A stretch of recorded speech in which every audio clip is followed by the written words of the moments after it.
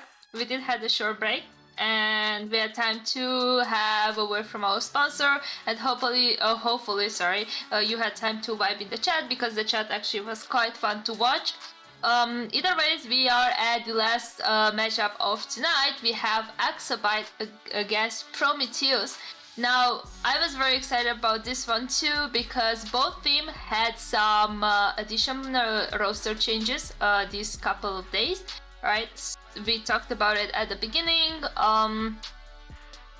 AxiByte picked Lydia and Prometheus picked up a Brixta, so it's gonna be very interesting to see the matchups, okay? The match between both teams, right? They did perform very good before, and I'm curious how it will be right now. Verdict, what's your thoughts? You know what? I think this matchup is probably going to be the best one of the night. Not only are we getting a team that doesn't have any points in Prometheus, but we've got, you know, the opportunity for them to get on board potentially, but they got a huge brick wall in front of them. And more importantly, we've got a Brixta versus Lydia matchup. Who would have thought we'd come to today and be able to see this kind of action at this kind of level? And how big of a stage both of these you know, teams are going to be on here in Stage 4 in the next month with their recent additions. We're getting to see them test out the new toys now in the mix. They've got some big gunnies added to the rosters, and I think Lydia was a big pickup for Prometheus, but I'll be honest with you, I think AxiByte has to have the advantage. I mean, Brixta is cracked as hell, but this roster was already pretty solid beforehand. That's actually very true. Dave, can you go over the maps, please? I sure can.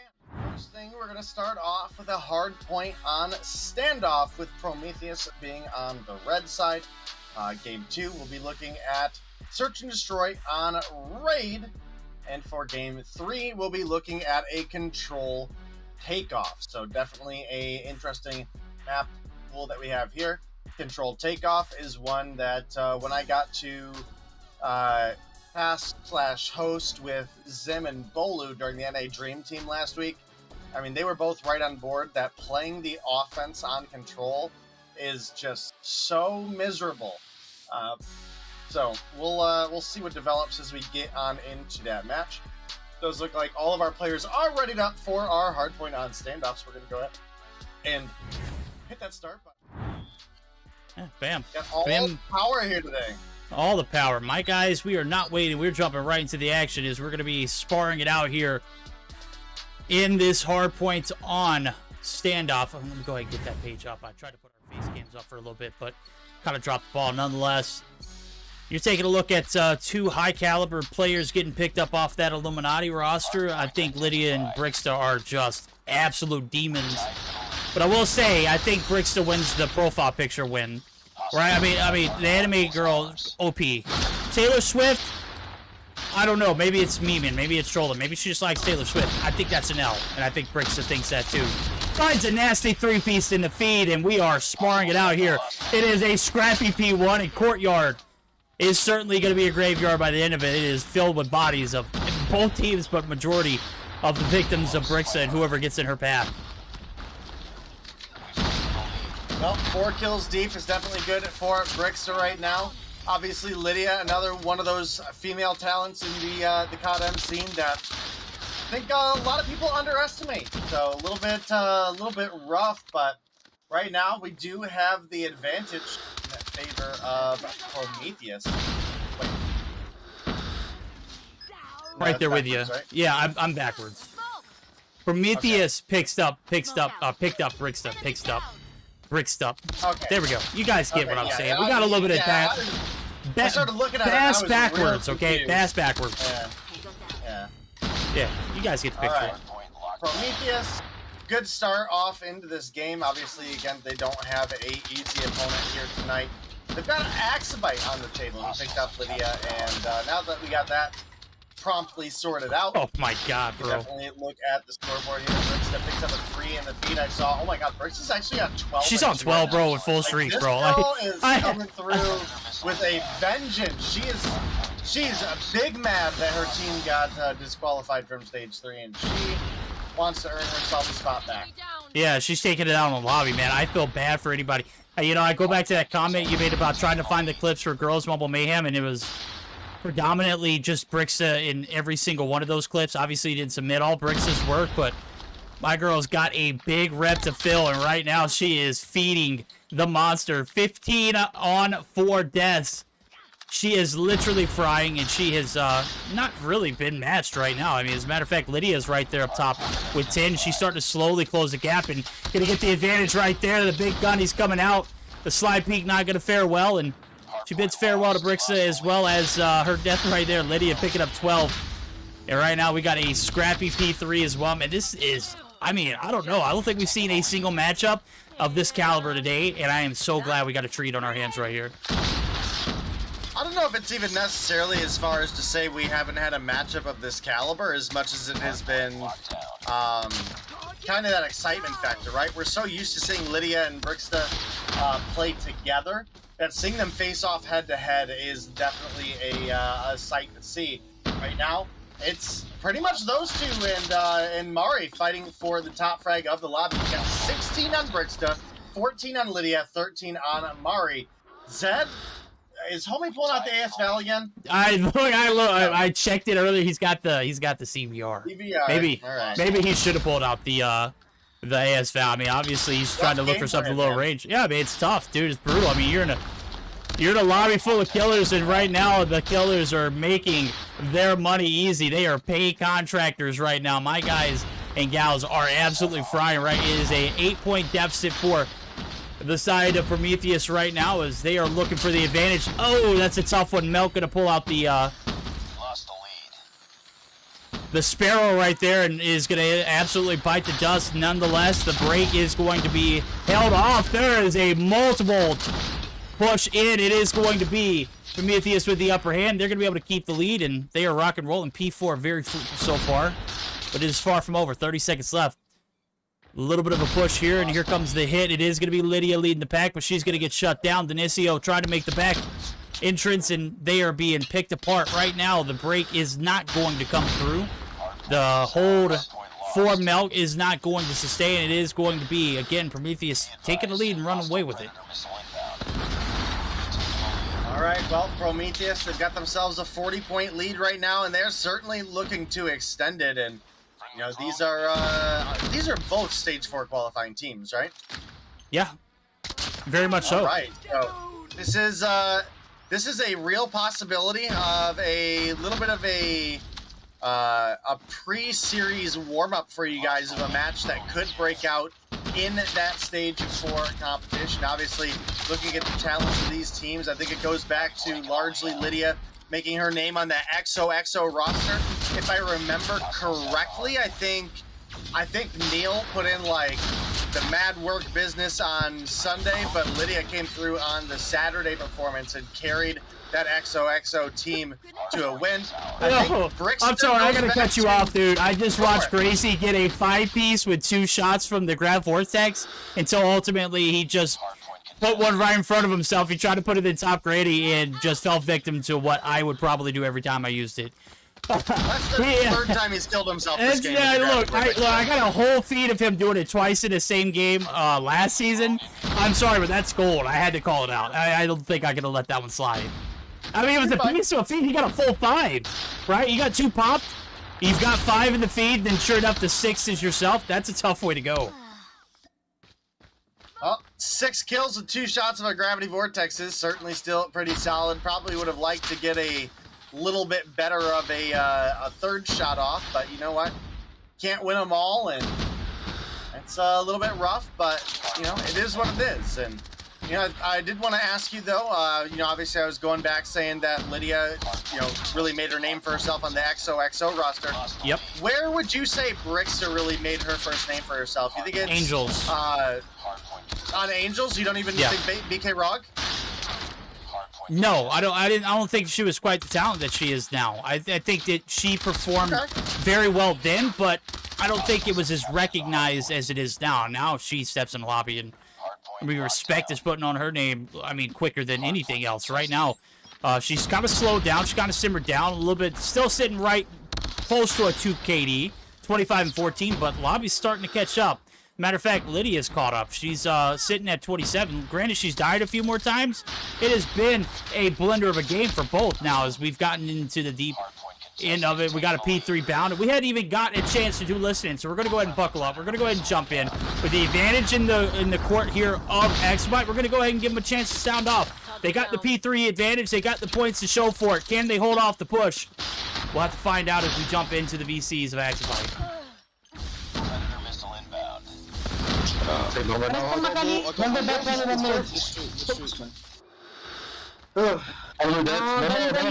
One blue. When do you go next? Back to To push next. Next. I'm going for next. Got me. One shot side, he's one shot side. Nice. Come on. One guy stat here. Watch boxes maybe? Over boxes there. Hold farm, guys. Hold farm. Boxes low. Boxes low. I'm spawning out. I got my drone. One top fact, low. Missing my drone, someone say. I'll trophy you. There, Xitium. No, it's one top market stun. He's pushing now. Keep marking. One Xitium. Top market, it's going down now. It's going down. One guy stat here. Percentage together. One shot. There's a storm. Wait, don't block it. No, I go first. Yeah, go. All right, comms definitely vocal, man. Everyone's contributing. I don't think this is one of those matchups that when going into it, I didn't anticipate to be this exciting, this exhilarating. Right now, it is big P4 rotation, a lockdown for the side of Prometheus, and we've got an interesting one rolling into a third reset. And I gotta say, comms, I don't know if you agree with me, but everyone contributing, everyone very vocal, the information all there. I'm kind of liking the vibe so far. Yeah, and it's a little rough. I pulled up Discord real quick to move channels to come back here, and one of the last things I heard was a laugh and oh my god, he killed himself again. Did Gracie kill himself with man, I missed it. I'm gonna go back and clip it though. That's good quality content. I'm gonna be honest with you. You get 5 in the feed, and then the 6th with your 3rd shot is yourself.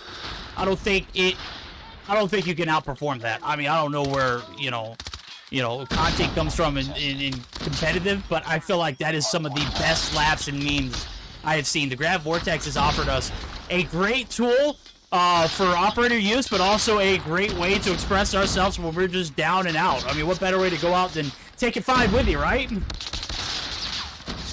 Well, certainly is a unique trade, not something as common to see 5 kills out of a gravity vortex. But if you're gonna die with your own operator, I gotta say that is the way to do it, right? I mean, you take a couple people with you.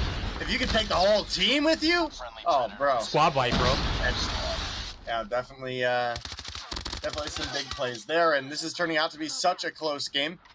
Obviously, I had mentioned early in the broadcast that my main match to watch was Limitless versus that was a doozy.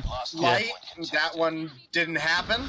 We got robbed. And this was my second called out match of the night, and it is coming through and proving to be just as good as many of the other ones that we've seen. So, got to give both these teams a huge amount of credit right now, as it is only 5 points separating side of AxiByte and the side of Prometheus. It's all tied up now.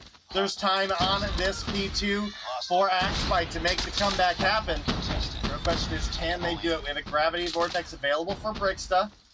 We've only got 10 points to go for AxiByte to close this one out, and nobody from the side of Prometheus is able to make a rotation over. Denicio just got himself a Goliath as well. Not going to get to use it.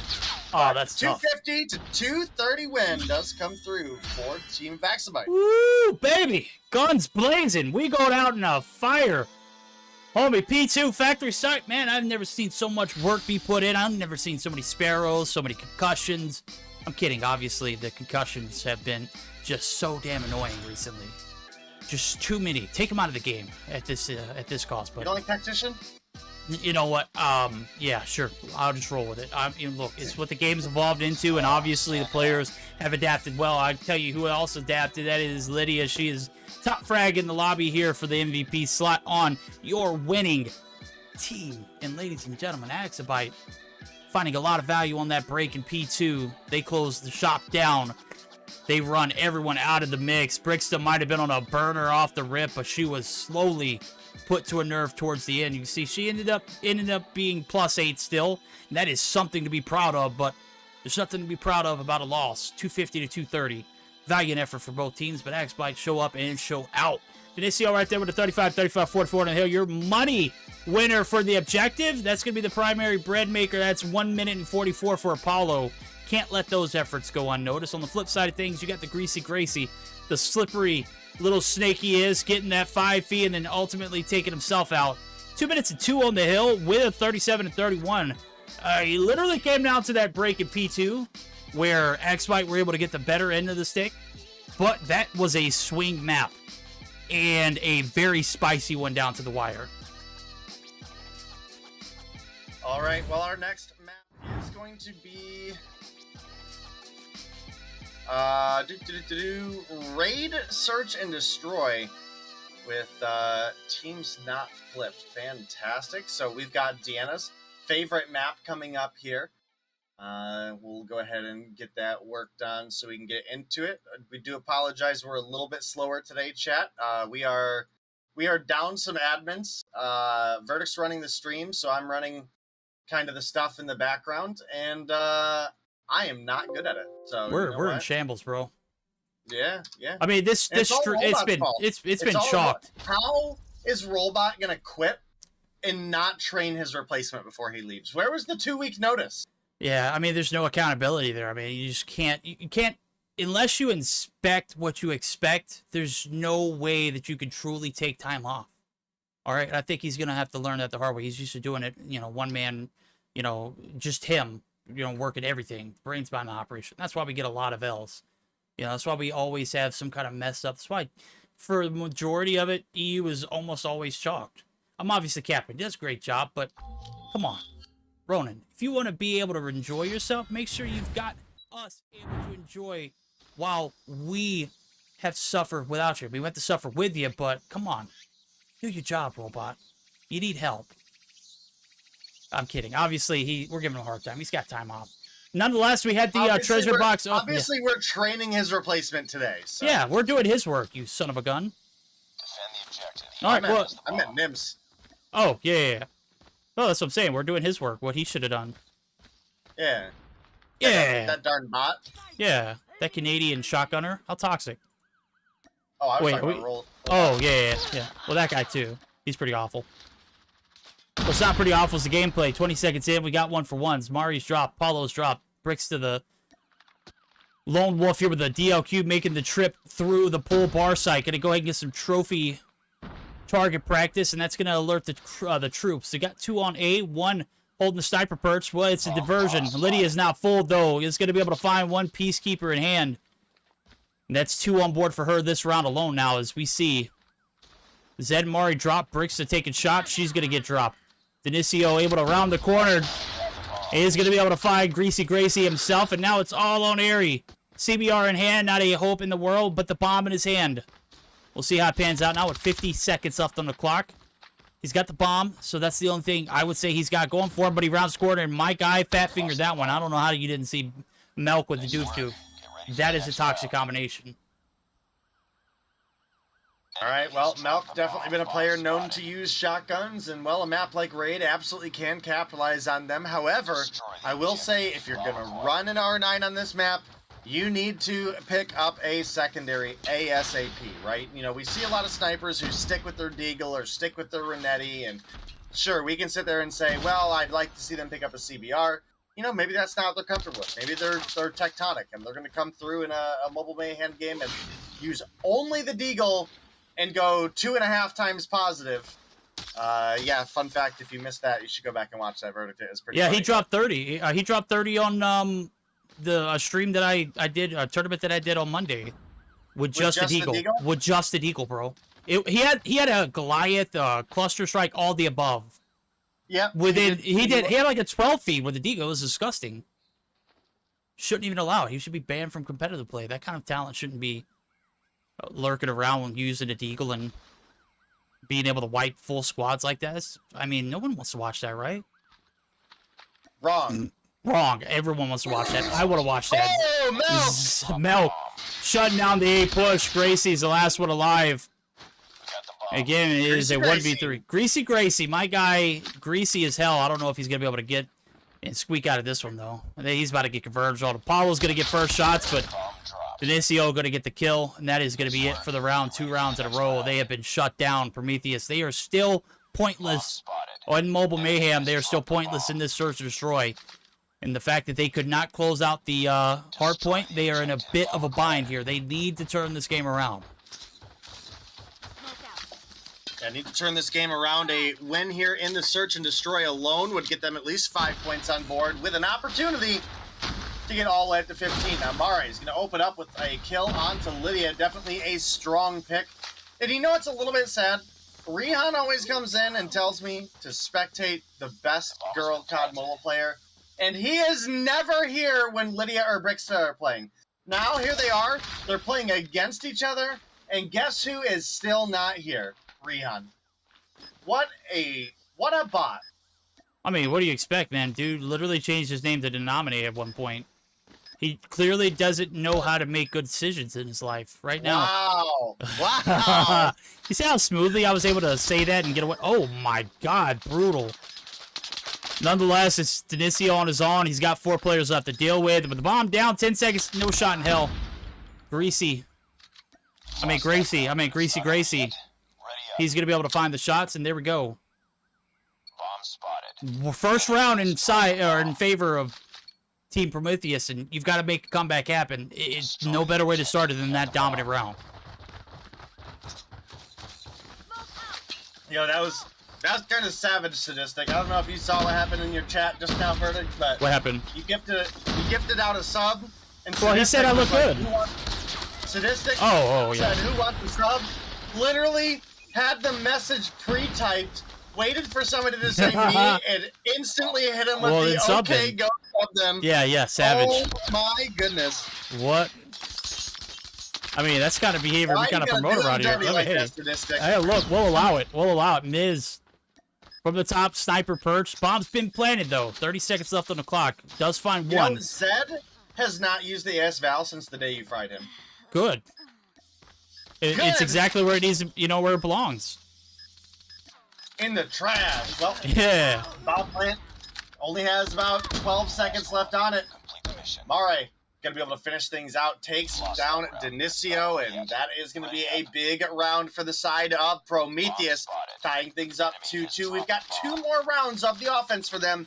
Can they capitalize and take a lead over the side of AxiByte? Looking to bring their own new powerhouse to the team, and Lydia walk away with a 2-0 victory. Well, it is a B-side push this time around. You can see Miz is doubling back mid. You've got Melk pushing up mid as well. Again, kind of a rough range to compete with the R90, but ends up going spawn side instead. Mare gonna open up with first blood on to Lydia, taking down one of the players that's been fragging out for the side of Prometheus. Gracie finds Apollo as well. Mare takes down Melk. And this is AxiByte getting absolutely shredded right now.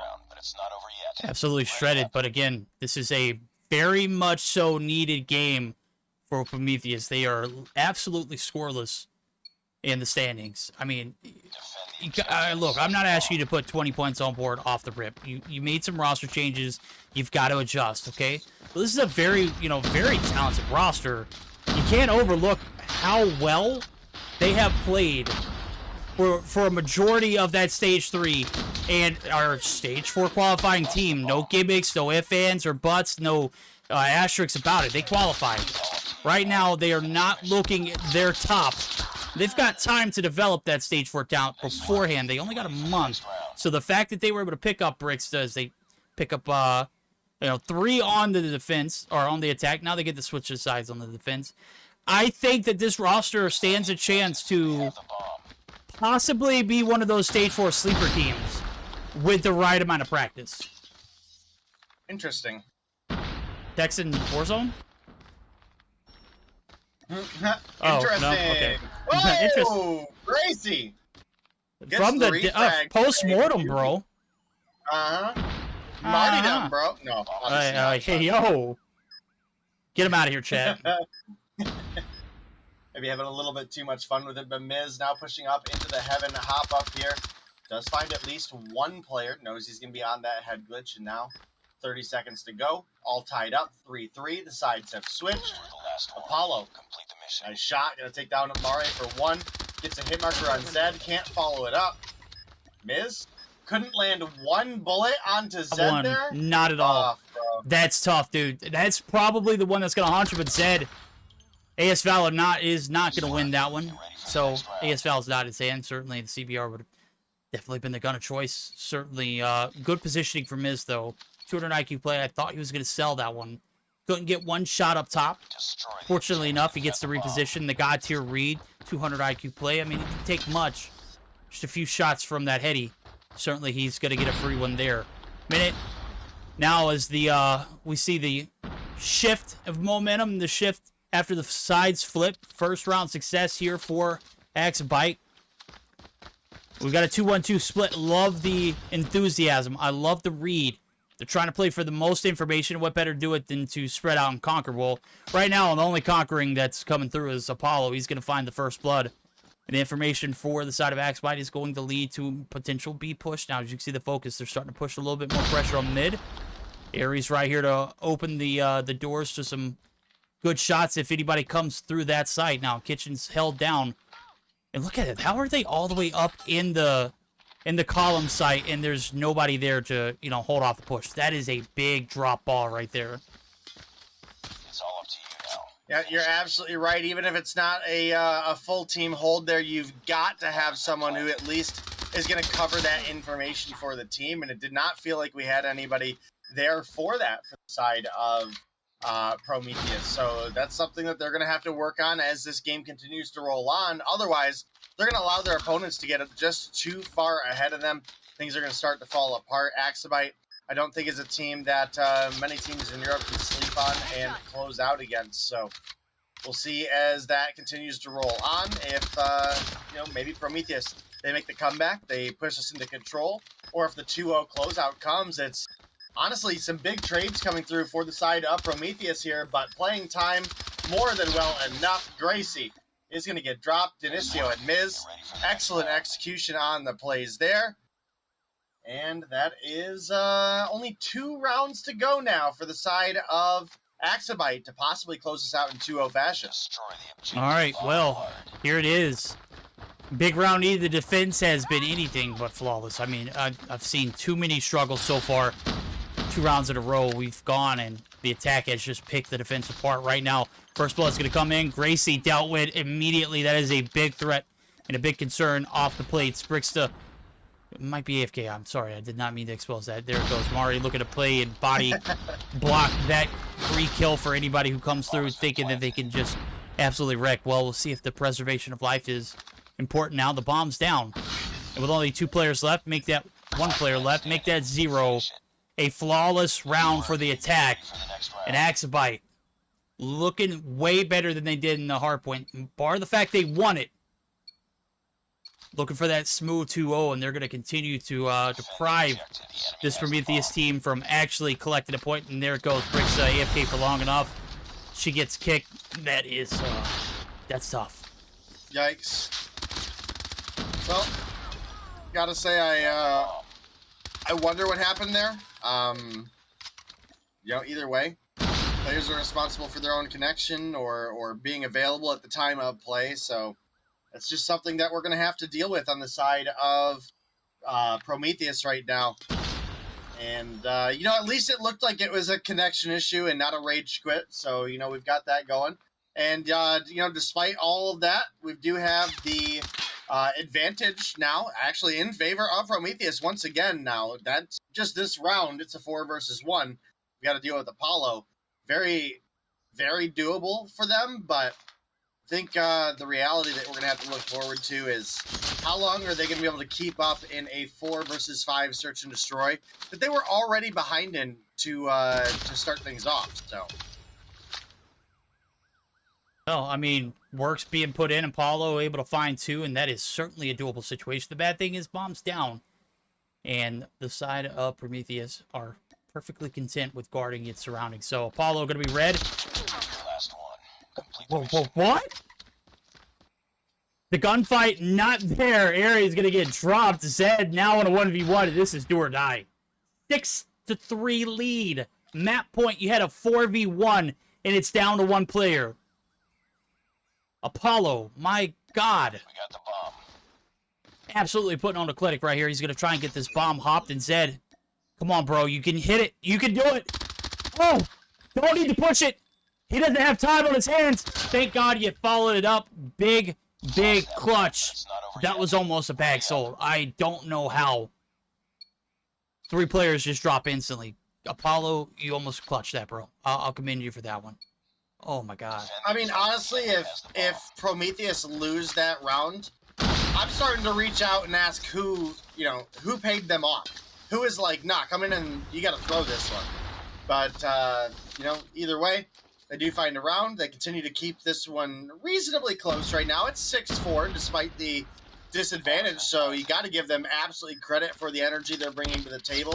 Hoping, hey, if we can just sneak this search and destroy out from our opponents, we'll have a game 3.